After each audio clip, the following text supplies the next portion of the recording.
రాజుల మొదటి గ్రంథము 18వ అధ్యాయం. రాజుల మొదటి గ్రంథము 18వ అధ్యాయము 38వ వచనాన్ని మనం చదువుకుందాము. 38వ వచనాన్ని. అతడు ఇలాగ ప్రార్థన చేయుచుండగా యెహోవా అగ్ని దిగి దహన బలి పశువులను, కట్టెలను, రాళ్లను, బుగ్గిని దహించి కందకమందున్న నీళ్లను ఆరిపోజేసెను. ప్రార్థన చేసుకుందాం.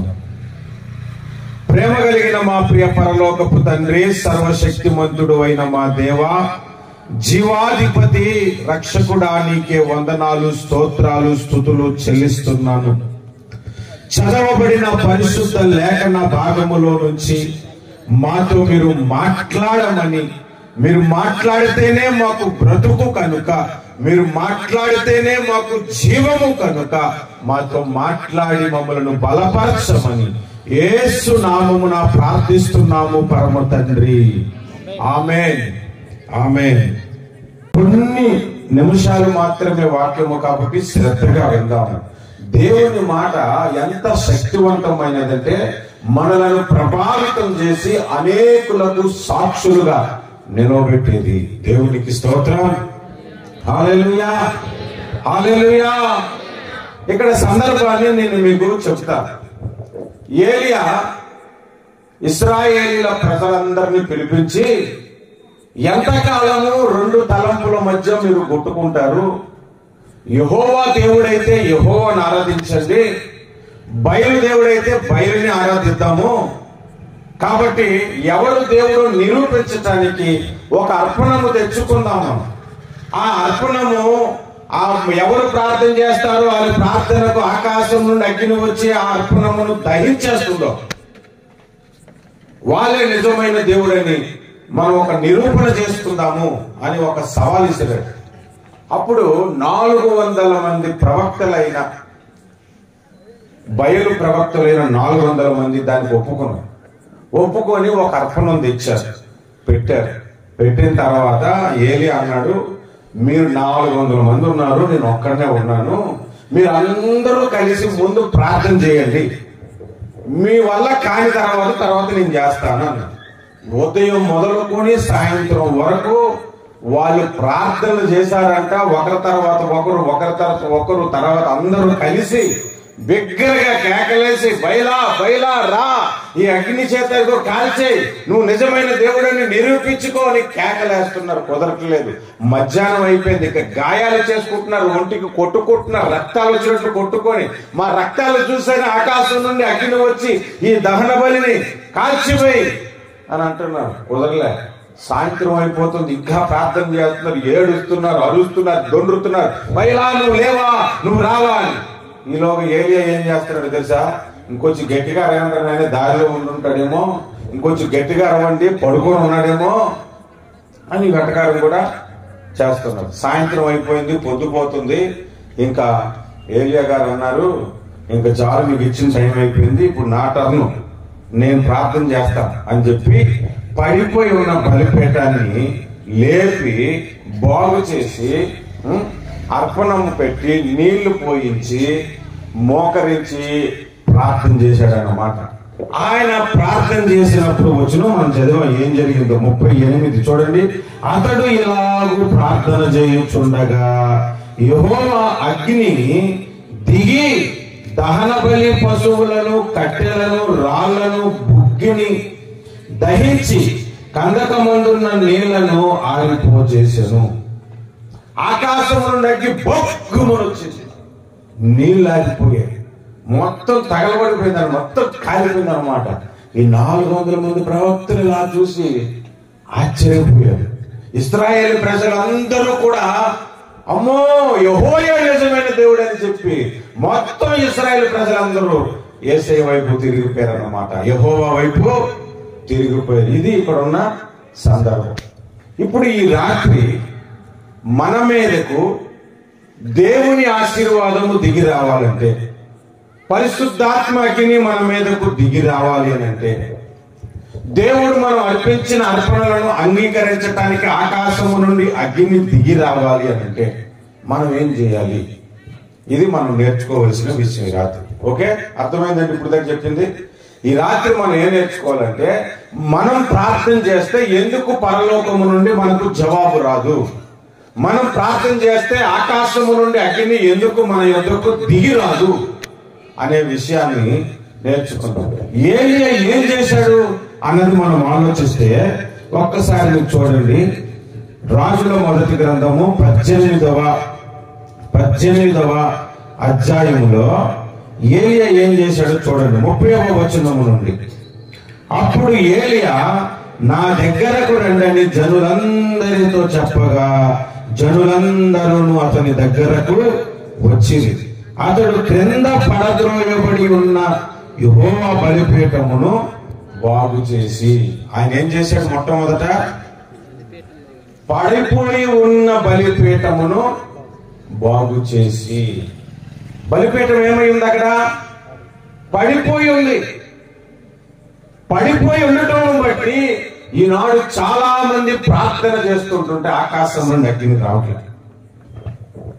మన జీవితంలో ఎక్కడ పడిపోయామో మనం ఆలోచించుకోవాలి. ఎలా పడిపోయామో మనం ఆలోచించుకోవాలి.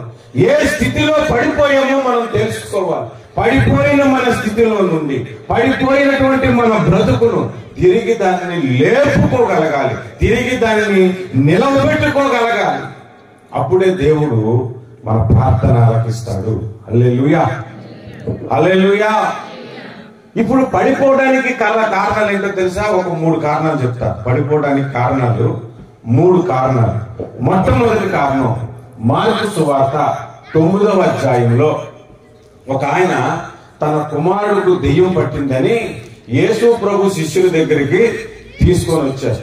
తీసుకొని వస్తే వారు పాపం 2 చేతుల నుంచి ప్రార్థన చేసి, యేసు నామమున ఆజ్ఞాపిస్తున్నాం, దెయ్యమా పో పో పో అని డెలివరెన్స్ ప్రేయర్ చేస్తూనే ఉన్నారు. ఆ దెయ్యం వెళ్ళిపోలేదు.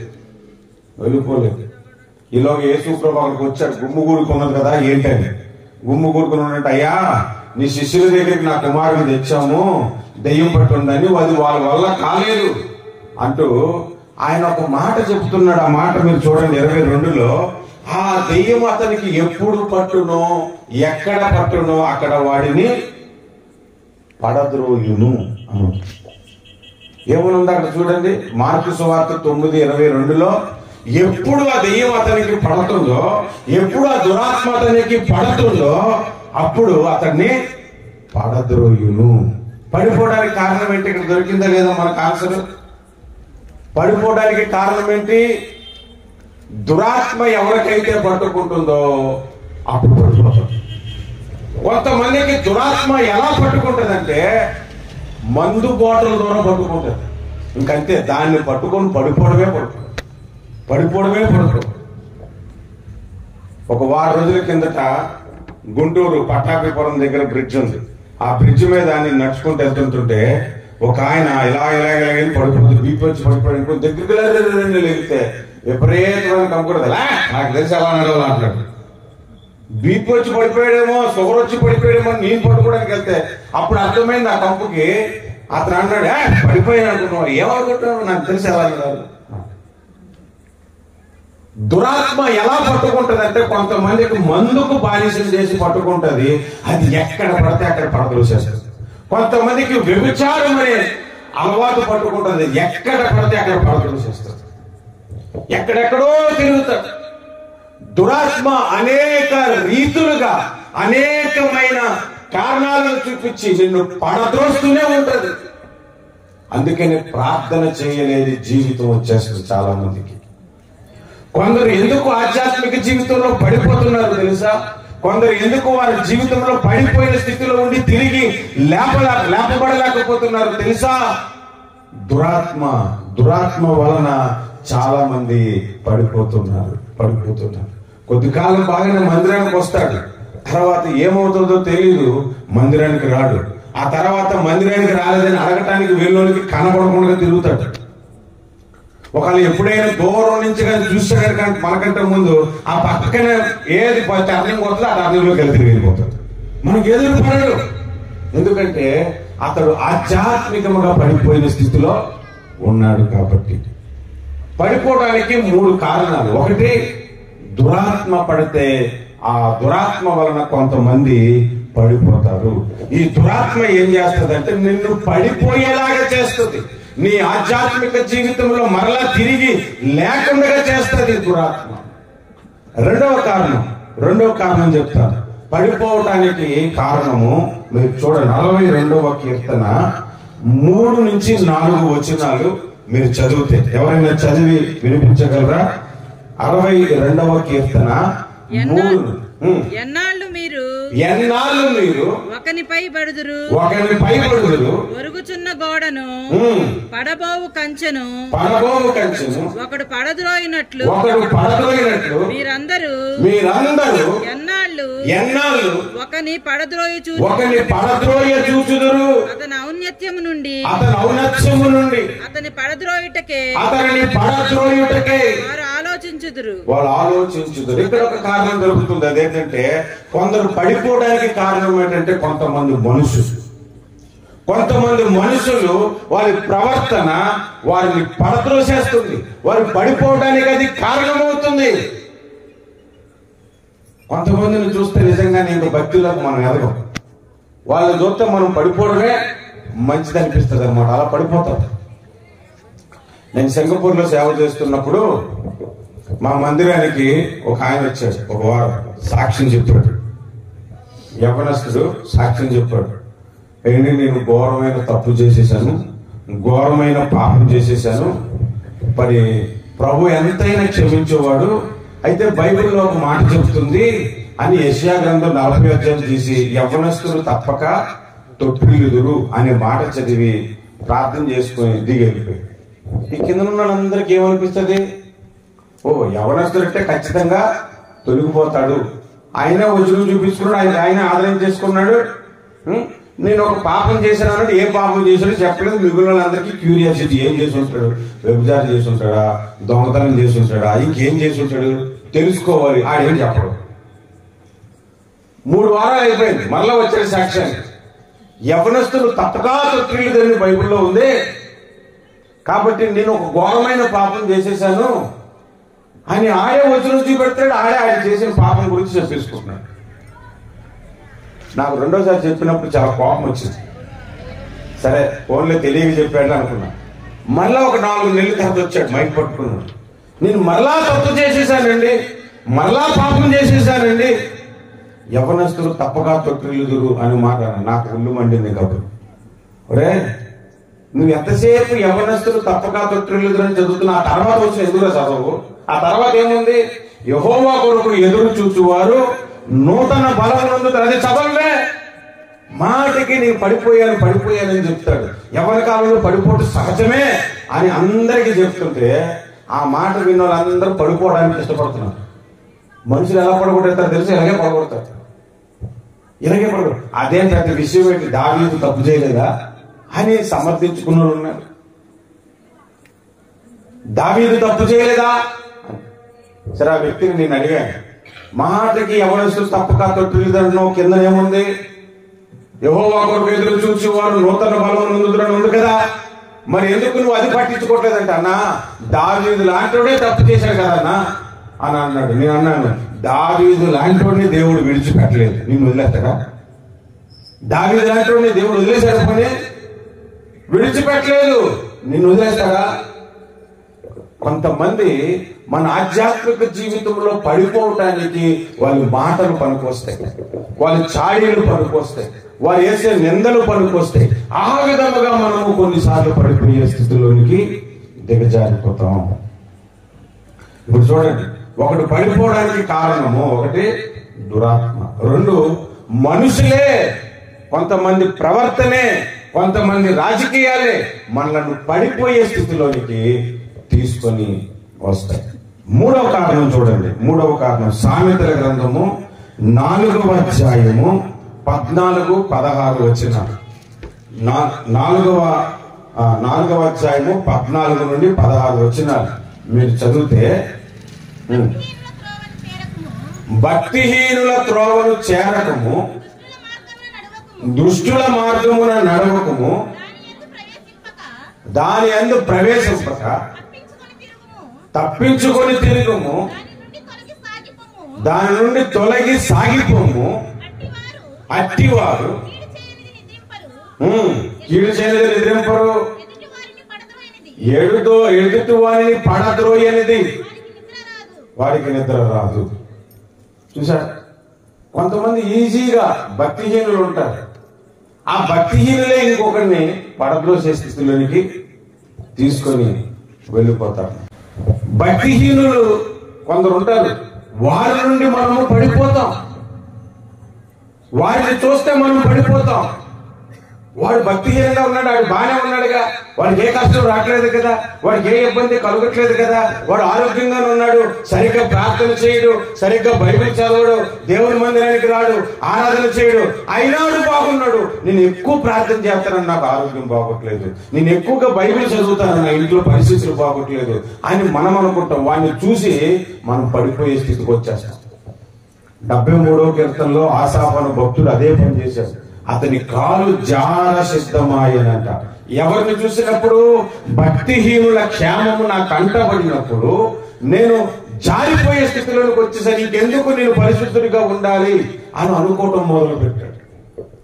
ఇప్పుడు చూడండి, 3 కారణాలు చెప్పాడు. ఒకటి, పడిపోవడానికి కారణం ఏంటి? దురాత్మలు. 2, మనుషులు. 3, భక్తిహీనులు. ఈ 3 కారణాలు బట్టి చాలా మంది వారి ఆధ్యాత్మిక జీవితంలో పడిపోతున్నారు. అలాగ పడిపోయిన మన బ్రతుకులను, దిగజారిపోయిన మన బ్రతుకులను తిరిగి కట్టాలి అని అంటే ఎవరు అవసరమైందో తెలుసా? ఇప్పుడు అక్కడ ఎవరు పడిపోయిన బలిపీఠాన్ని లేపారు? ఏలియా. కరెక్ట్. ఎవరు? ఏలియా. ఎవరు? దైవజనుడు. హల్లెలూయా. ఏలియా ఎవరు? దైవజనుడు. మీరు ఒక దైవజనుని కలిగి ఉంటే మీరు పడిపోయినా మీ బ్రతుకులను తిరిగి లేపుతారు దైవజనుడు. చప్పటి కూడా దేవుని మహిమపడతారు. హల్లెలూయా. నువ్వు ఎన్నో సార్లు పడిపోవలసింది, పడిపోకుండా నిన్ను కాపాడుతుంది దైవజనుడి ప్రార్థన, దైవజనుడి వాక్య పరిచర్య. పడిపోయినా నిన్ను తిరిగి లేపగలుగుతుంది దైవజనుడి ప్రార్థన, దైవజనుడి పరిచర్య. హల్లెలూయా. గుండెల మీద చేసుకుని మీరు చెప్పగలరా? మీ సేవకుడు మీ మధ్య పరిచయం చేయబట్టే కదా ఈ రోజు మందిరానికి ఎంత చక్కగా రాగలుగుతున్నారు. మీ సేవకుడి ప్రార్థనే కదా మిమ్మల్ని రక్షణలోనికి నడిపించింది. దైవజనుల వలన పడిపోయిన మన బ్రతుకులను మనకు తిరిగి లేపుతాడు మన దేవుడు. దైవజనుడిని వాడుకుంటాడు పడిపోయిన మన బ్రతుకులను తిరిగి లేపటానికి. హల్లెలూయా. హల్లెలూయా. లాస్ట్ ఇయర్ విశాఖపట్నంలో మీటింగ్స్ పెడితే నేను అక్కడికి వెళ్ళాను. అక్కడ ఒక మంచి విశ్వాసి, బాగా ప్రార్థన చేసి ఒక విశ్వాసి ఉన్నాడట. అతడు కొద్ది రోజులుగా ప్రార్థన చేయటం మానేసేసి లవ్లో పడి ఉంటాడు కుర్రోడు. పాపం ప్రార్థన జీవితం అంతా మింగేసింది. అంత ఒకసారి పడితే అంతే, ఇంకంతసేపు అదే ఆలోచన. అంతకుముందు గంటలు ప్రభు స్తోత్రం ప్రార్థన చేసేసి, సరే వాక్య పరిచయం అయిపోయింది. నాకు దగ్గర తీసుకొచ్చి ఇంతకుముందు బాగా ప్రార్థన చేసేవాడండి బ్రదరు, మీరు కొద్దిగా ప్రార్థన చేయండి అంటే ప్రార్థన చేసి కొన్ని మాటలు చెప్పారు. ప్రార్థనా జీవితం దేవుడు మనకి ఇచ్చినప్పుడు దాన్ని పోగొట్టుకుంటే మళ్ళా తిరిగి సంపాదించుకోలేము, చాలా కష్టమైపోతుంది. కాబట్టి దాన్ని పూర్తిగా పోగొట్టుకోక మునిపే జాగ్రత్త పడని చెప్పాను. ఒక కొద్ది రోజుల కిందట సేవకుడు ఫోన్ చేసి ఆ రోజు మాటలు ఈ రోజు ఫలించారు. హల్లెలూయా. మీరు తిరిగి కట్టబడటానికి, మీరు తిరిగి బాగవటానికి దేవుడు ఎన్నుకున్న ఆయుధమే దైవజన సేవకుడు. హల్లెలూయా. హల్లెలూయా.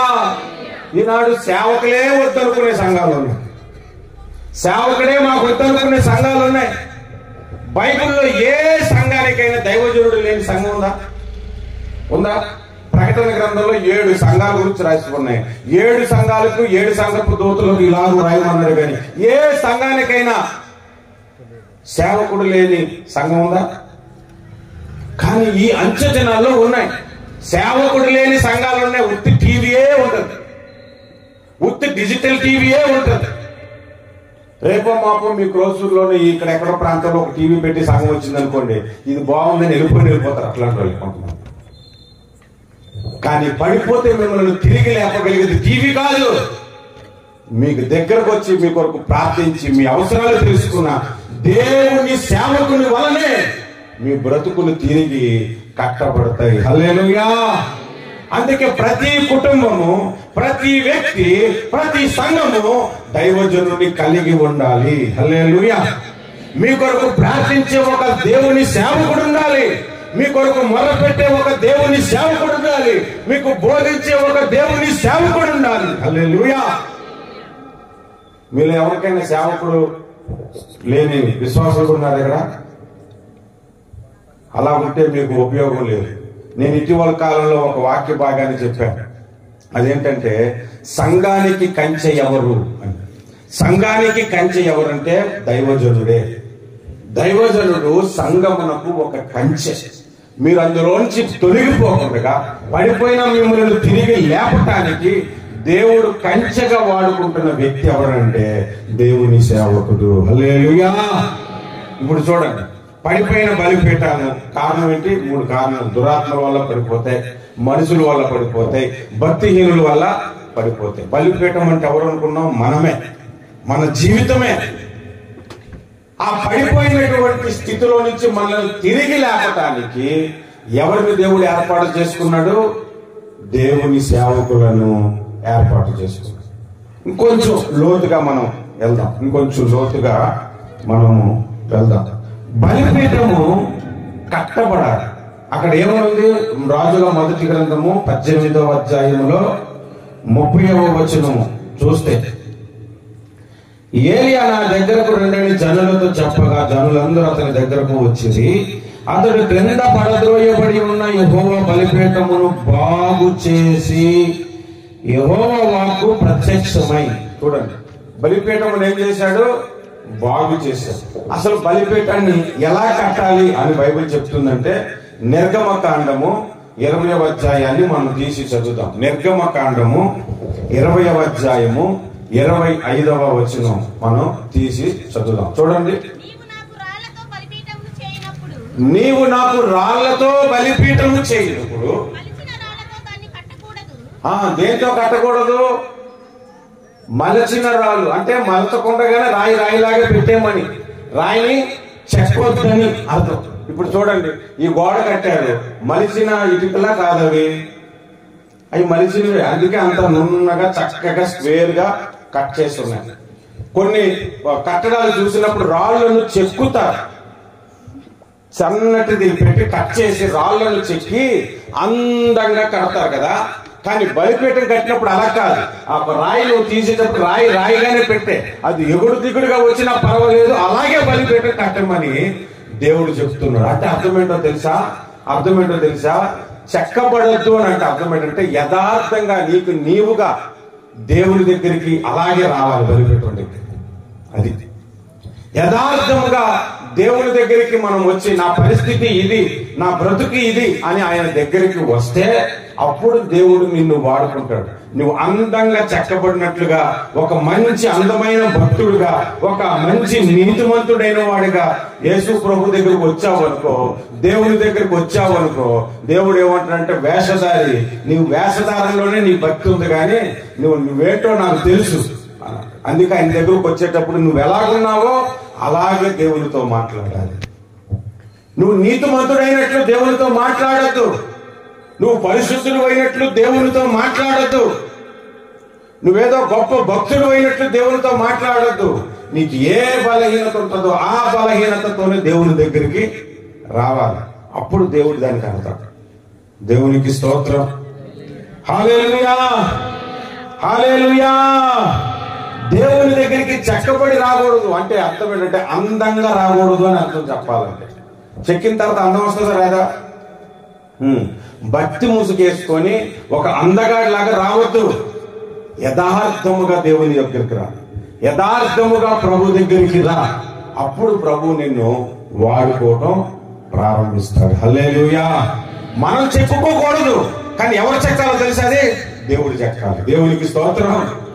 మీరు చెక్కొద్దన్నాడు, కానీ ఎవరు చెక్కుతారట? మనకి దేవుడే చెక్కుతాడు. ఎక్కడ చెక్కాలో అక్కడ మనలను చెక్కి ఒక బలిపీఠముగా, దేవుని మందిరముగా, దేవునికి ఉపయోగకరముగా మనలను ఆయన కడతాడు. హల్లెలూయా.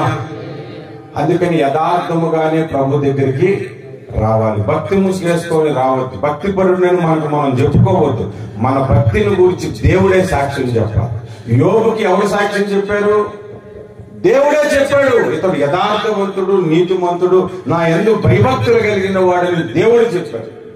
మనం చెప్పేసుకోకూడదు, నాకు దేవుడు అంటే భయం, నేను పరిశుద్ధంగా ఉన్నాను, వారానికి 2 సార్లు ఉపవాసం ఉంటాను, ఇంత కానుకలు ఇస్తాను, నా అన్నట్టు లేడు, నేను అంతమందికి అది చేశాను, ఎంతమందికి ఇది చేశానని చెప్పుకోకూడదు. మనం చాలా జాగ్రత్తగా దేవుని వాక్యపు లోతుల్లోనికి మనం వెళ్ళాలి. హల్లెలూయా, హల్లెలూయా. ఇక్కడ మనం గమనించండి, ఉన్నది ఉన్నట్లుగా మనము వచ్చి మందిరముగా కట్టబడాలి.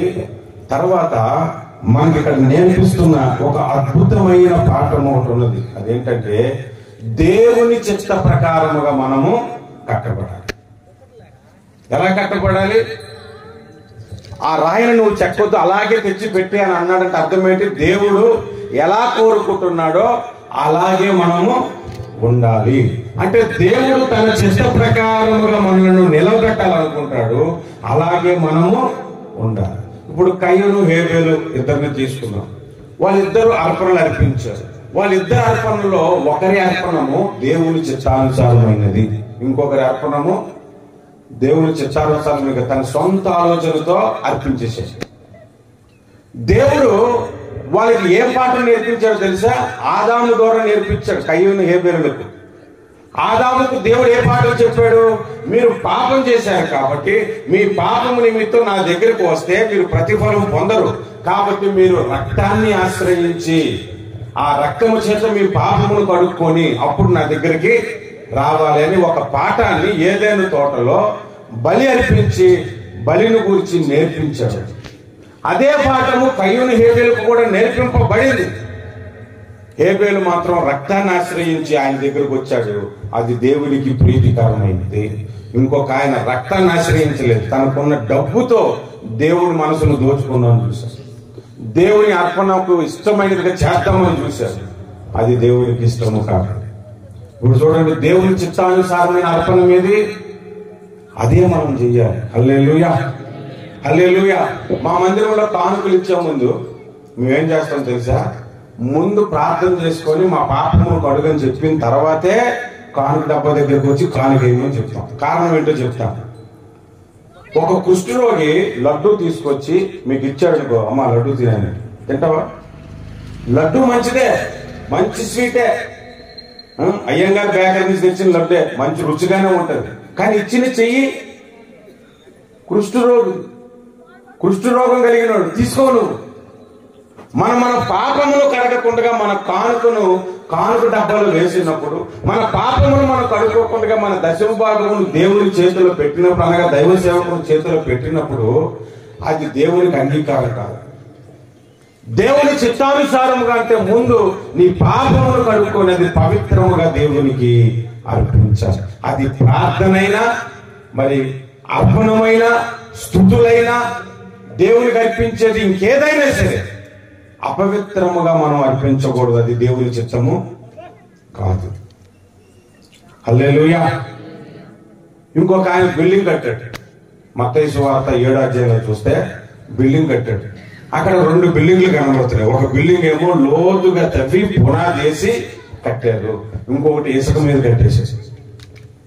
గాలి వచ్చింది, వాన వచ్చింది, వరద వచ్చింది, ఈ లోతుగా కట్టనిది ఇసుకలో కట్టినది కొట్టుకొని పోయింది. కానీ పునాది మీద కట్టినది, పునాదేసి కట్టినది, బండ మీద కట్టినటువంటి ఇల్లు ఆ గాలి వానలకు నిలబడిపోయింది. వీళ్ళిద్దరు కట్టుకున్నటువంటి ఆ 2 ఇల్లులు ఎవరు దేవుని చిత్తానుసారంగా కట్టారు? బండ మీద కట్టబడిన వాడు. హల్లెలూయా. ఈనాడు దేవుని మందిరానికి వస్తున్న వారిలో కూడా కొందరు భక్తులే, కానీ వారికి పునాది ఉండదు. కానీ కొందరికి పునాది ఉంటుంది.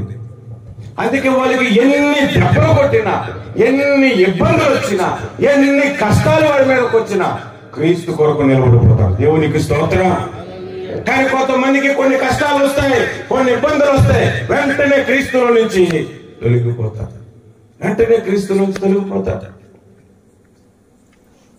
నేను చాలా కాలం కిందట నేను విశాఖపట్నం మీటింగ్స్కి వెళ్ళాను అనమాట. 20 సంవత్సరాల కిందట సింగపూర్ నుంచి వెళ్ళాను. మా సొంత ఊరు అదేగా, పుట్టి పెరిగిందంతా విశాఖపట్నం. నేను వెళ్తే మా పాస్టర్ గారు ఒక ఇంట్లో ప్రార్థనకి తీసుకెళ్లారు. కొంచెం పెద్దదే ఇల్లు, బాగుంటది.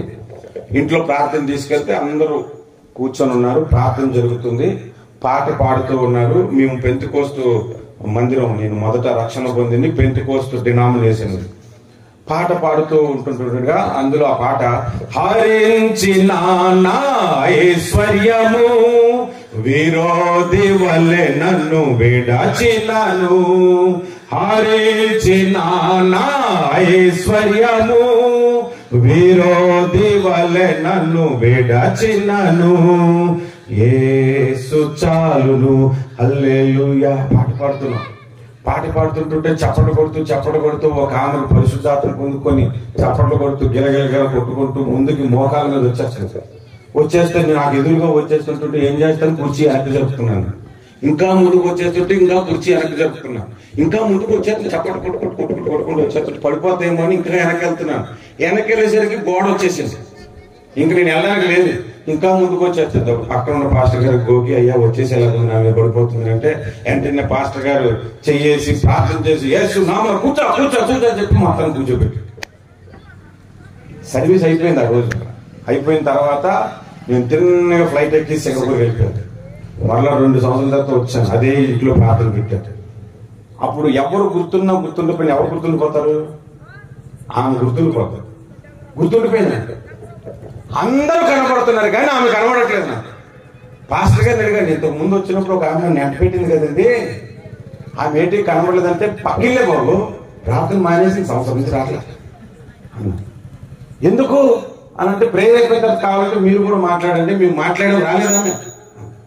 ప్రేయర్ అయిపోయిన తర్వాత ఇంటికి వెళ్ళాము. వెళ్తే వందనాలు వెళ్ళినండి, ఏంటమ్మా దేవుని మందిరానికి రావట్లేదంటే, ఏంటోనండి దేవుడు నమ్ముకుంటే తప్పు అయిపోవని అన్నాను. అందుకు మానేసిందంట. కానీ ఏ పాట పడింది? హరించిన నా ఐశ్వర్యము విరోధి వల్లే నన్ను విడచినను, యేసు చాలును హల్లెలూయా. పాట పాడేసింది. ఐశ్వర్యం పోగానే యేసు కూడా వదిలేసింది. మీ జీవితాల్లో దేవుడు అప్పుడప్పుడు ఉన్నతి తీసేస్తాడు. ఎందుకో తెలుసా? ఆయన కొరకు సాక్షిగా అప్పుడు ఉంటావా లేదా అని. ఆరోగ్యం తీసేస్తాడు, అయినా ఆయన కొరకు సాక్షిగా ఉంటావా లేదా అని. మరలా ఆరోగ్యం ఇస్తాడు, మరలా ధనం ఇస్తాడు.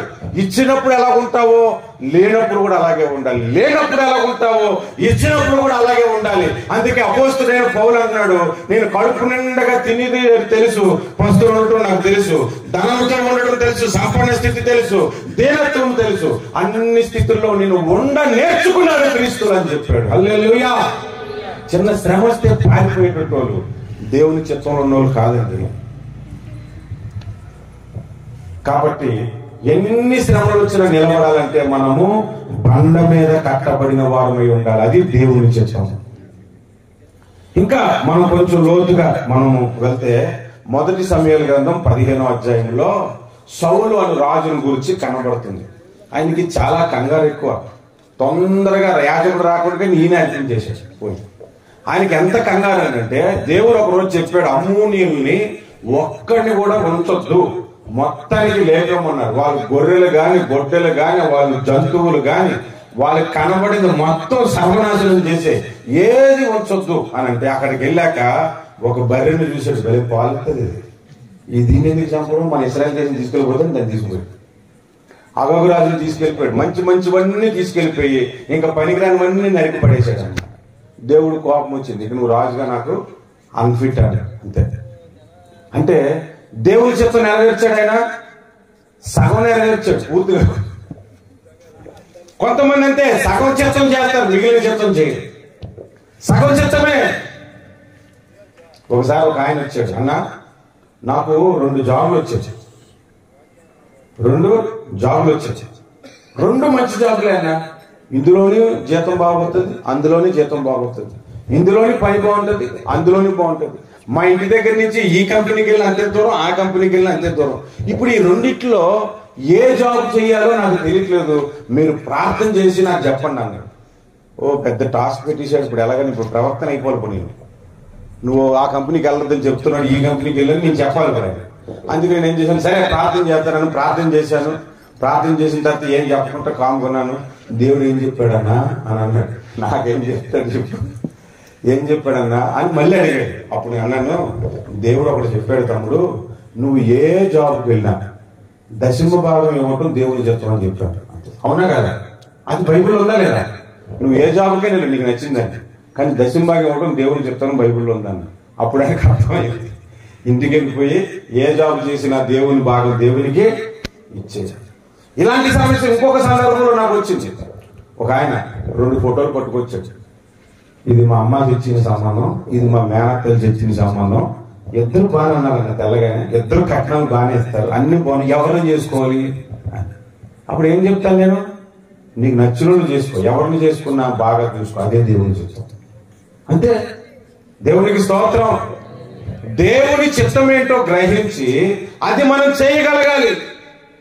సగం సగం చేయకూడదు, సగం సగం చేయకూడదు. ఈ సౌలు అట్టి పని చేశాడు, అలాంటి పని చేశాడు. ఆ అమ్మోనీలు అందరినీ చంపేమంటే కొంతమందిని ఉంచుకున్నాడు. ఇంకా గ్రేట్ ఏంటంటే అగగు రాజులు తెచ్చుకొని పెట్టుకున్నాడు. ఆ దేశపు రాజులు తెచ్చి పెట్టుకున్నాడు. సౌలు ఎలా చనిపోయాడో తెలిసింది మీకు? ఎవరికైనా తెలుసు సౌలు ఎలా చనిపోయాడు? తన కత్తి మీద తానే పడి చచ్చిపోలేదు, పడ్డాడు, కొనప్రాణంతో ఉన్నాడు. ఆ దారిని అమ్మోనీయుడు వెళ్ళిపోతే ఆ అమ్మోనీయుడు చనిపోయాడు. దేవుడు అమ్మోనీయుడిని చేస్తేనే చనిపించాడు, ఎందుకంటే అతని విషయంలోనే ఇతను పొరపాటు చేశాడు. అమ్మోనీయులను శాసనం ఉంచకుండా తీసేయమంటే కొద్ది గుంచాడు. ఆ కొద్ది గుంచడం ఎంత ప్రమాదం ఉందో తెలుసా? ఎస్తేరు గ్రంథంలో హమాను కూడా అమ్మోనీయుడే. అందుకనే ఇశ్రాయేలు ప్రజలకు అంత ద్రోహం చేయడానికి ముందుకు వచ్చాడు. దేవుని చిత్తమును గూర్చి మనం ఆలోచన చేయాలి. ఇంకొంచెం మనం లోతుగా మనం వెళ్తే, ఇంకొంచెం లోతుగా లోతును గురించి ఆలోచిస్తే, దేవుడు చెప్పాడు, లోతు అగ్ని గంధకములు వచ్చి సొదమ గొమొర్రా పట్టణాలు నాశనం అయిపోతే అదిగో నీకు చూపిస్తున్న ఆ ప్రదేశానికి వెళ్ళిపో అన్నాడు. వెళ్ళిపోమంటే ఈయనేమన్నాడు చెప్పండి? అప్పుడు ప్రభువా అంత దూరం ఎందుకు, ఈ పక్కనే చిన్న పల్లెటూరు ఉంది, కట్టం కూడా అక్కడికి వెళ్ళిపోతాను. సరే ఎక్కడికో దగ్గర ముందు ఇక్కడి నుంచి వెళ్ళిపో అన్నాడు. అక్కడికి వెళ్ళిపోయిన తర్వాత ఎంత ఘోరమైన పాపలో పడిపోయాడు. దేవుని చెప్పిన ప్లేస్కి వెళ్ళిపోవచ్చుగా. దేవునికి తెలియదు అది దూరమా దగ్గర, అది దూరమే. అక్కడికి వెళ్ళిపో, బ్రతుకు ఇంకొకలా ఉండేది, ఇంకొక రేంజ్ లో ఉండేది. అలా కాదు ప్రభు, పక్కనే ఉంది కట్టం, అక్కడికి వెళ్ళిపోతాను అన్నాడు. అంతే. చిన్న ఊరు బాగుంది, లేదు ఇక్కడికి వెళ్ళిపోతాను అన్నాడు. ఏమీ లేదు, అక్కడ ఒక పురుషుడు లేడు, ఎవరు లేదు. ఆఖరికి కూతురుతో సంసారం చేయవలసిన పరిస్థితి దిగజారు. అందుకే దేవుని చిత్తము జరిగించుకోవాలి. హల్లెలూయా, హల్లెలూయా. ఇప్పుడు బలిపీఠము కట్టడం అంటే యథార్థముగా దేవుని దగ్గరికి మనం వచ్చుట. రెండవది, దేవుడు చెప్పిన ప్రకారముగానే మనము కట్టబడుట. అది దేవుడు చెప్తున్నాడు. నిర్గమకాండము 25:40 చదివితే, మోషేకు దేవుడు ఎలాగైతే ప్రత్యక్షపు గుడారము కట్టమన్నాడో, ఏ కొలతలతో కట్టమన్నాడో, ఎంత ఎత్తుతో కట్టమన్నాడో, ఎటువంటి మెటీరియల్ తో కట్టమన్నాడో, యాజ్ ఇట్ ఈజ్ గా ఎగ్జాక్ట్లీ అలాగే కట్టేసి అతడు దేవుని చిత్తమును నెరవేర్చాడు. హల్లెలూయా, హల్లెలూయా. అది దేవుని చిత్తమును నెరవేర్చే భక్తి మనకు ఉండాలి. పడిపోయిన స్థితిలో నుంచి మొదట మనము లేపబడాలి, యథార్థంగా మనం ఉండాలి, దేవుని చిత్తమును జరిగించువాడుగా మనము ఉండాలి. ఆ తర్వాత ఇంకొక మాట చదువుదాం. అదే మొదటి రాజుల గ్రంథము 18వ అధ్యాయంలోనే 18వ అధ్యాయము 33వ వచనం చూడండి. 33వ వచనము, కట్టెలను ఇప్పుడు చూడండి, అర్పణం అర్పించడానికి కట్టెలు ఏం చేశాడు? క్రమముగా అంటే అర్థం ఏంటి? ఇలా విసిరేసాడా? క్రమముగా అంటే ఎలాగా? మీరు కూరగాయల షాప్కి వెళ్ళేటప్పుడు వంకాయలు చూడండి వరుసగా ఇలాగా పెడతారు, యాపిల్ చూడండి వరుసగా అందంగా పేరుస్తారు. ఎంత తెలివిగా పేరుస్తారంటే బాగున్నదేమో ముందుకెట్టి పాడైపోయింది వెనక్కి పెట్టుకుంటున్నారు. మనం ఇలా చూసి తీసుకోకూడదు, ఇలా తిప్పి చూసుకోవాలండి. అందంగా పెడతారు కదా, ఈ కట్టెలు కూడా అందంగా పెట్టాడు అనమాట, క్రమముగా పెట్టాడు అనమాట, చక్కగా పెట్టాడు అనమాట. కర్రల పొయ్యి మీద వంటలు వండుకునేటప్పుడు కర్రలు ఇష్టసారి లోపల పెట్టాం, క్రమంగా జాగ్రత్తగా పెడతాం కదా, అలాగే ఈయన క్రమముగా పెట్టాడు అన్నమాట. ఇతనే కాదు, అబ్రహాము కూడా ఇస్సాకును బలి ఇవ్వటానికి వెళ్ళేటప్పుడు కట్టెలు చక్కగా పేర్చి అన్నాడు. 22 అధ్యాయం ఆదికాండం మీరు చదువుకోండి. కట్టెలు చక్కగా పేర్చి, ఎలాగైతేనే కాలిదే కదా కావాల్సింది, తగలబడిపోయేదే కదా, అర్పణమే కదా అని కర్రలు ఉట్టిగా పోగేసి లేదు, భోగమంట్ల క్రమముగా పెట్టి అంటే ఇక్కడ మనకి ఏం నేర్పిస్తున్నాడో తెలుసా? క్రమము అనేది మనకు ఉండాలి. దేవునికి స్తోత్రం. మనకేముండాలి? ఆకాశము నుండి అగ్ని రావాలి అని అంటే, దేవుని ఆశీర్వాదం పరలోకం నుండి మన దగ్గరికి రావాలి అని అంటే, దేవుని దీవెనలు మన యుద్ధకు రావాలి అని అంటే, పడిపోయిన స్థితిలో నుంచి మనము లేపబడాలి. తర్వాత మనకు ఒక దైవజనుడు అవసరమై ఉండాలి. ఆ తర్వాత దేవుని చిత్త ప్రకారం ఉండాలి. ఆ తర్వాత యథార్థముగా మనం ఉండాలి. ఆ తర్వాత మన బ్రతుకు క్రమముగా ఉండాలి. క్రమము అనంటే అక్రమము చేస్తే దేవుని దగ్గర మనం ఉండలేదు. యేసు ప్రభు ఏమన్నాడో తెలుసా? కొంతమంది వచ్చారు గుంపు, ప్రభువా మీ నామమున మేము దెయ్యములు వదలగొట్టాం అంటే అర్థమేంటి చెప్పండి? వదలగొట్టరు లేదా? నిజంగా వదలగొట్టారు. ఎలాంటి దెయ్యానైనా యేసు నామములు అంటే దెయ్యాలు పారిపోయేది. ఇంకెళ్ళి కాళ్ళు ఎగరేసుకుని మా అంత భక్తులు లేరని అనుకుంటున్నారు. నీ నామమున మేము అద్భుతాలు చేయలేదంటే క్యాన్సర్ రోగులు, షుగర్ బీపీ ఉన్నవాళ్ళు, హార్ట్ పేషెంట్లు, ఇంక ఏ జబ్బుతో వచ్చినా వాళ్ళు బాగుపడిపోయేవారు. స్వస్థతలు జరిగాయి. 3 రకాల పరిచర్యలు చేశారు. డెలివరెన్స్ మినిస్ట్రీ చేశారు, మెరాకిల్ మినిస్ట్రీ చేశారు, హీలింగ్ మినిస్ట్రీస్ కూడా చేశారు. 3 రకాల పరిచర్యలు చేశాం ప్రభు మేము అని యేసు ప్రభు దగ్గరికి వచ్చాడంటే, మీరెవరో నాకు తెలియదు అనేసాడు యేసు ప్రభు. ఏమన్నాడు? మీరెవరో నాకు తెలియదు అంటూ ఏమన్నా తెలుసా? అక్రమము చేయువారులారా నా యొద్ద నుండి తొలగిపోండి. అంటే నీకు కలిగి ఉన్న కృపావరముల కంటే, నీవు కలిగి ఉన్న స్వస్థత వరము కంటే, నీవు కలిగి ఉన్న ప్రార్థనా జీవితము కంటే క్రమము దేవునికి చాలా ఇష్టం. క్రమము దేవునికి చాలా ఇష్టం. 7 గంటలకి ప్రార్థన అనుకోండి, ఎన్ని గంటలకు రావాలి మనం? ఎన్ని గంటలకి? 7:30కి, 7కి, 7 లోపు రావాలి. కానీ ఇక్కడ ఉన్న వాళ్ళు కరెక్ట్గా ఇప్పుడే జడ్జిమెంట్ చేసేదని చెప్పి ఇక్కడ జడ్జ్ గారు నేను కూర్చొని ప్రతి ఆదివారం కరెక్ట్గా వస్త్రం నడితే ఇందులో 75% కరెక్ట్గా రాని ఉంటారు. నాకు తెలిసి 75% ఇక్కడే కాదు, ఏ సంఘానికి వెళ్ళినా 7 గంటలకు ప్రేయర్ అంటే 10 నిమిషాలు తక్కువ 7కి ఎవరు రాదు. ఎవరు వస్తారంటే ఈ కీబోర్డ్ ఇంక తప్పదు కదా పెట్టుకోవాలి, వాళ్ళు వస్తారు. చాపలేసో ఇంక తప్పదు కదా, ఆ వాళ్ళు వస్తారు. ఆ బాధ్యత లేకపోతే వాళ్ళు రాదు. అంటే క్రమం ఉందా మనకి? ప్రార్థనకు ఒక క్రమం ఉందా? బైబిల్ చదవటానికి ఒక క్రమం ఉందా? ప్రతి విషయంలో మనం ఒక క్రమాన్ని పాటిస్తే, ఒక క్రమము కలిగి మనము జీవిస్తే దేవుడు దాన్ని ఆశీర్వదించే దేవుడు. హల్లెలూయా. అందుకే కట్టెలు చక్కగా పెట్టినప్పుడు దేవుడు అబ్రహాంతో మాట్లాడాడు.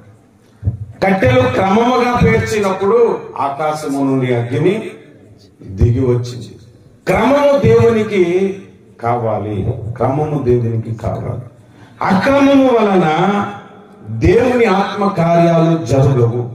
అక్రమము వలన అది దేవుని చిత్తము కాదు. దేవుడు మీరెవరు నాకు తెలియదు అనే ప్రమాదం ఉంది. అసలు యేసు ప్రభు మాట అన్నాడండి అక్కడ, నీ నామమున మేము దెయ్యాలు వదలగొట్టలేదా, మీ నామమున మేము అద్భుతాలు చేయలేదా, మీ నామమున మేము స్వస్థతలు చేయలేదా అని అంటే యేసు ప్రభు అన్నారు, చేయలేదు అనలేదు, ఒప్పుకున్నాడు చేస్తున్నారని. కానీ మీరెవరు నాకు తెలియదు అంటే దేవుని శక్తిని వాడుకున్నారు కానీ దేవుని చిత్తాన్ని వాడుకోలేదు. ఈ రోజు కూడా చాలా మందికి విశ్వాసులకి ఏం కావాలంటే దేవుని శక్తి కావాలి, దేవుని ఆశీర్వాదం కావాలి, దేవుని దగ్గర నుంచి వచ్చే ధనము కావాలి, దేవుని దగ్గర నుంచి వచ్చే ఆరోగ్యము కావాలి. కానీ ఆయన చిత్త ప్రకారం జీవించటం వద్దు. అది దేవుడికి నచ్చదు. నేను ఒక చిన్న కథ చెప్తాను, చెప్పిన తర్వాత నేను ప్రశ్న అడుగుతాను, మీరే సమాధానం చెప్తాను. ఒక ఆయన దగ్గర 7 రూపాయలు ఉన్నాయి. ఎంత? 7 రూపాయలు ఉన్నాయి. దారంతో వెళ్తున్నప్పుడు ఒక అడుక్కున్నాడు చూశాడు. మరి ఏం తింటాడు అని చెప్పి ఓ 2 రూపాయలు ఇచ్చాడు. మళ్ళీ ఆలోచించుకో, 2 రూపాయలతో ఏం తింటాడు అని ఇంకో 2 ఇచ్చాడు. ఈ 2 రూపాయలతో ఏం తింటాడు, 4 రూపాయలతో అని ఇంకొక 2 రూపాయలు ఇచ్చాడు. మొత్తం 6 రూపాయలు ఇచ్చాడు. ఇచ్చి 1 రూపాయి ఆడి ముందే జోబులు వేసుకుంది. ఈ 6 రూపాయలతో తినమని చెప్పి ఆ బిచ్చగాడికి చెప్పాడు. ఇలా కొంచెం దూరం వెళ్ళగానే ఆ బిచ్చగాడ పక్కన ఉన్న కర్రని తీసుకొని ఈ నెత్తి పగలగొట్టి ఆ రూపాయి కూడా లాగేసుకున్నాడు. వాడిని మీరేమంటారు చెప్పండి? అట్లాంటి వాడిని మీరేమంటారు? మీరే చెప్పండి. ద్రోహి, ఇంకా కృతజ్ఞత లేనోడు, దుర్మార్గుడు, ఘోరమైన పాపి. ఇంకా మీరు మీ మనసులో ఏమనుకుంటా నేనే చెప్పాలి అవి కూడా. అట్లాంటి వాడిని మీరు ఏమంటారు? ఇంకా మీరైతే ఏమంటారు చెప్పండి. కొంతమంది అయితే చెప్పిస్తారు కదా, ఇంకెలా చెప్పిస్తారంటే దేవుడు నిన్ను తినేయాలి ఇప్పుడు రోజు అన్నట్టు కదా. అలాంటి వాడు ఏంటండి 6 రూపాయలు తీసుకొని కూడా 1 రూపాయి కూడా తను చంపేస్తాడా అని అన్నారు కదా. ఇప్పుడు నేను ఒక మాట చెప్తాను. దేవుడు మనకి 7 రోజులు ఇచ్చాడు. అందుకే 7 రూపాయలు చెప్పాను. ఎన్ని రోజులు ఇచ్చాడు? 7 రోజులు. 6 రోజులు నువ్వు పని చేసుకో, 1 రోజు దేవునికి ఇచ్చే అంటే అది కూడా తినేస్తున్నాం మనం. అక్కడికి అప్పుడు కూడా రావాలి దేవుని మందిరానికి.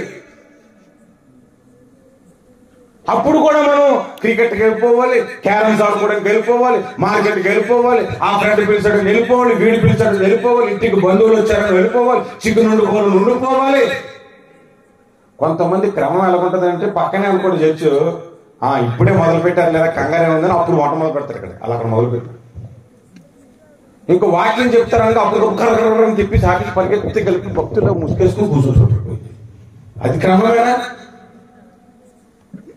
క్రమము లేని భక్తి దేవునికి అవసరం లేదు. హల్లెలూయా, హల్లెలూయా. క్రమం ఉన్నప్పుడే దేవుని ఆశీర్వాదాలు మనకు వస్తాయి. ఒకసారి ఒక ఆమె నా దగ్గరికి వచ్చి అంటుంది, మేము ఎంత ప్రార్థన చేస్తాం బ్రదర్, ఎంతగా మేము ఇష్టపడతాం ప్రభువుని, మా జీవితాల్లో ఏది కూడా టైంకి రావట్లేదు, ఏది కూడా పొందుకోలేకపోతున్నాం, కారణం ఏంటో మాకు అర్థం కావట్లేదు. ఆ తర్వాత ఆమె గురించి తెలిస్తే ఎప్పుడు కూడా దేవుని సన్నిధికి కరెక్ట్గా వచ్చింది లేదంట. కానీ ఆశీర్వాదాలు మాత్రం కరెక్ట్గా వచ్చేది. టైంకి చర్చకు రాదు, ఆశీర్వాదాలు మాత్రం కరెక్ట్గా వచ్చేది. ఇంటికి తలుపు కొట్టేయాలన్నమాట. వచ్చి క్రమం ఉందా? ప్రార్థనకి క్రమం ఉండదు, బైబిల్ చదవటానికి క్రమం ఉండదు, దైవజనుడితో గడపడానికి క్రమం ఉండదు, దేవునితో గడపటానికి క్రమం ఉండదు, దేవుని పని చేయటానికి క్రమం ఉండదు, దేవునికి ఇచ్చే విషయంలో క్రమం ఉండదు. కానీ ఆశీర్వాదాలు ఒకేసారి ఏలియా ప్రార్థన చేస్తూ వచ్చేసినట్టు వచ్చాయి. ఎలా వస్తుంది? అక్రమము చేస్తే దేవునికి నచ్చదు. అక్రమం వలన ఇంకో ప్రమాదం ఉందేంటో తెలుసా? అక్రమము విస్తరించుట వలన అనేకులలో ప్రేమ చల్లారిపోవును అన్నాడు. అక్రమం వల్లే కదా ప్రేమ చల్లారిపోతుంది.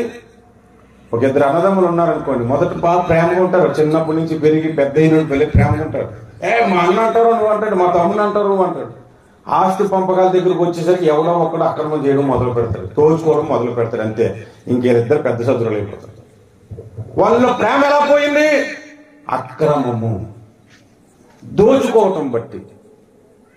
అక్రమము ఎంత భయంకరమైనదంటే దేవునికి నచ్చని పాపాలు అదొకటి. నేను ఒకసారి బైబిల్ చదివేటప్పుడు వరుసగా అన్ని రాసుకున్నాను. దేవునికి నచ్చని పాపాలు, దేవుని దృష్టికి భయంకరమైన పాపాలు ఏంటంటే వ్యభిచారం కాదండి. అంటే అలాగన్నా నేను చేయమని కాదు, నేను చెప్పాను కాక వినండి అమ్మా, మళ్ళీ అటుపోయి ఇది పోయి ఇది చేయమని చెప్తారు మీరు. అట్లాంటి వ్యభిచారము కంటే కూడా ఘోరమైన పాపము దేవుని దృష్టికి ఏంటి అంటే, నేను చదివితే ప్రకటన గ్రంథంలో కనిపించింది పిరికివారు అని ఉంది. నరకానికి పోయేవారు లిస్టు ఫస్ట్ ఎవరు? పిరికివారును అని ఉంది. పిరికోలు దేవుడికి అవసరం లేదు. రెండవది నరకానికి పోయే గుంపులో సోమరులు. ఎవరు? సోమరి అయిన చకదాసుడా అని అన్నాడు. మూడవది క్రమము లేని వారు. ఇవి మన దృష్టికి పెద్దగా కనిపించవు, కానీ ఇది దేవుని దృష్టికి పెద్ద పాపాలు. 4వది హెచ్చించుకొనుట, నేనే గొప్ప అని చెప్పుకుంటా. దుష్టుడు చేసిన పాపం అది. వ్యభిచారం చేసి పడిపోలేదు పరలోకం నుండి, అది యేసు ప్రభు కిరీటం దొంగతనం చేసి పడిపోలేదు. నేను క్రీస్తు కంటే గొప్పవాడిని, దేవుడి కంటే గొప్పవాడిని, దేవుడి సింహాసనమునకు పైగా నా సింహాసనాన్ని పెట్టేస్తాను అనుకున్నాడు కాబట్టి పడిపోయాడు. అంటే దేవుని దృష్టికి భయంకరమైన పాపం హెచ్చించుకోకూడదు, అక్రమము ఉండకూడదు, పిరికితనం ఉండకూడదు, సోమరితనం ఉండకూడదు. ఇవి 4 దేవుని దృష్టికి భయంకరమైనటువంటి పాపం. వీటి నుండి మనము తప్పించబడదు. అందులో ఒకటి అక్రమము. దేవుడు అసహించుకునేది. మనం అనుకుంటాం, నేనేం దొంగతనం చేశానా, నేనేమైనా వ్యభిచారం చేశానా, అయినా నాకు ఎందుకు ఆశీర్వాదం రావట్లేదని అనుకుంటున్నావేమో. దేవునికి నచ్చని పాపం ఏంటో తెలుసా? అక్రమము. నువ్వు క్రమముగా దేవుని దగ్గరికి రాకపోవుట, క్రమముగా ప్రార్థన చేయకపోవుట, క్రమముగా బైబిల్ చదవకపోవుట, క్రమముగా దేవునికి ఇవ్వాల్సిన భాగము దేవునికి ఇవ్వకపోవుట, దేవుని దృష్టికి అది భయంకరమైన పాపం అయిపోతుంది. ఏరియా ఏం చేశాడంటే క్రమముగా కట్టెలను పేర్చాడంట. హల్లెలూయా, హల్లెలూయా. క్రమముగా. అప్పుడు ప్రార్థన చేసేది ఏమని? ఆయన ప్రార్థన చూడండి, వింటున్నారా? 38. అతడు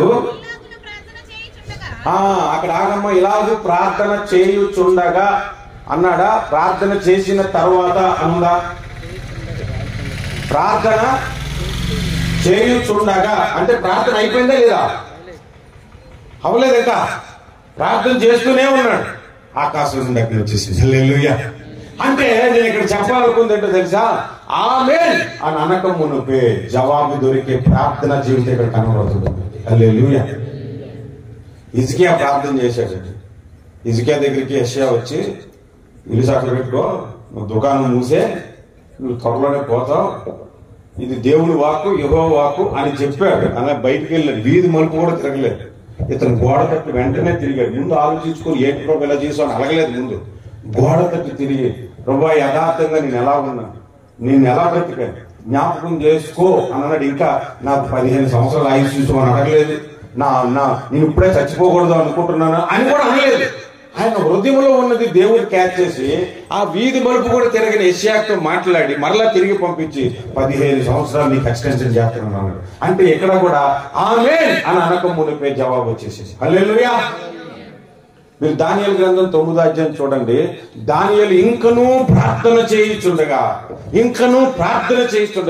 గబ్రియేలు దూత దిగి వచ్చేసేసి ఆమేన్ అని అనలేదు. అక్కడ కూడా అపోస్తల కార్యాలు 12వ అధ్యాయంలో సంఘము ఒక రాత్రి అంతా ప్రార్థన చేస్తుంది. ఎవరి కొరకు?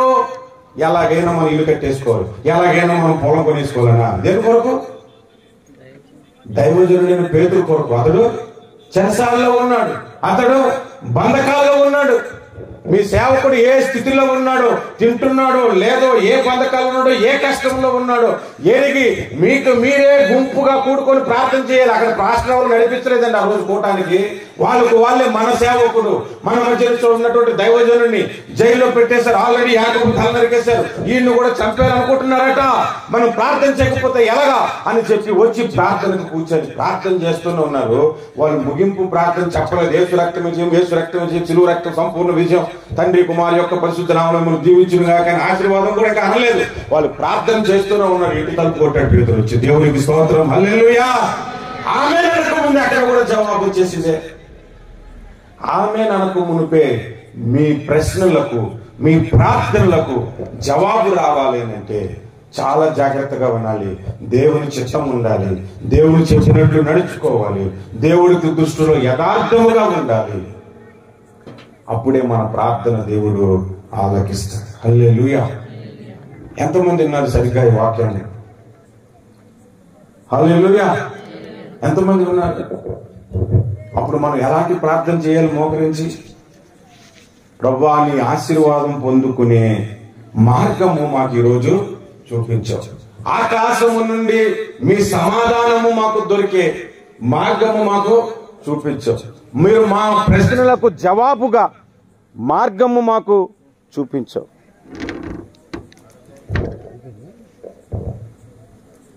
అయిపోయిందండి.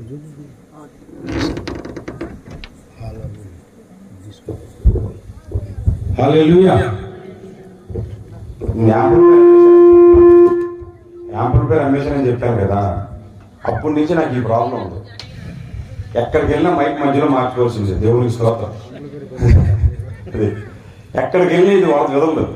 ఎప్పుడు ఏ సభకి వెళ్ళినా కరెంటు పోవడం, గట్టి గడిచి చెప్పాల్సి వస్తుంది. పోవట్లేదు. దేవునికి స్తోత్రం. హల్లెలూయా. మోకరించి ఇప్పుడు మనం ఎలా ప్రార్థన చేయాలంటే, మీ సేవకుల కొరకు ప్రార్థించాలి, మీ సంఘము కొరకు ప్రార్థించాలి. ప్రభువా, మా బ్రతుకులు నీకు ఇష్టముగా ఉండాలని ప్రార్థన చేయాలి. హల్లెలూయా. ఒక చిన్న మాట చెప్పి నేను ముగించేస్తాను. ప్రార్థన అంటే ఆత్మల సంపాదన కొరకు ఉండాలి, సంఘ అభివృద్ధి కొరకు ఉండాలి, మన ఊరు బాగుపడుట కొరకు ఉండాలి, మన కుటుంబీకులు రక్షణ పొందాలని ఉండాలి, పరలోకంలో ఉన్నత స్థితికి మనం వెళ్ళాలి అనే ప్రార్థనలు ఉండాలి. ఏ ప్రార్థన చేసినా జ్ఞానంగా ప్రార్థన చేయాలి, తెలివిగా ప్రార్థన చేయాలి. బైబిల్లో రాయబడిన ప్రార్థనలు ఎలాగున్నాయో గమనించాలి. వాళ్ళు ఎలా ప్రార్థన చేశారు భక్తులు నేర్చుకోవాలి. అలాగూ ప్రార్థన చేయటం మనము నేర్చుకోవాలి. హల్లెలూయా, హల్లెలూయా. మీ ప్రార్థన జీవితం రాత్రి ఎలా ఉండాలంటే, ఆకాశము నుండి అగ్ని మీ మీదకి దిగి వచ్చును గాక, ఆకాశము నుండి దేవుని హస్తము మీ మీదకి వచ్చి మిమ్మల్ని స్వస్థపరచును గాక, ఆకాశము నుండి మీ ఆర్థిక సమస్యలకు అన్నిటికీ విస్తారమైన ఆన్సర్ మీకు దొరుకును గాక. ఇప్పుడు అందరూ మోకరిద్దాము. నిల్చోవాలనుకుంటే నిల్చోవాలి, మోకరించలేమనుకుంటే నిల్చోండి. మరి మోకరించలేము, నిల్చోలేము, కూర్చోగలమంటే కూర్చోండి, మీ ఇష్టం. కానీ కళ్ళు మూసుకొని ప్రార్థన మాత్రం చేయండి. కళ్ళు మూసుకొని ప్రార్థన మాత్రం చేయండి.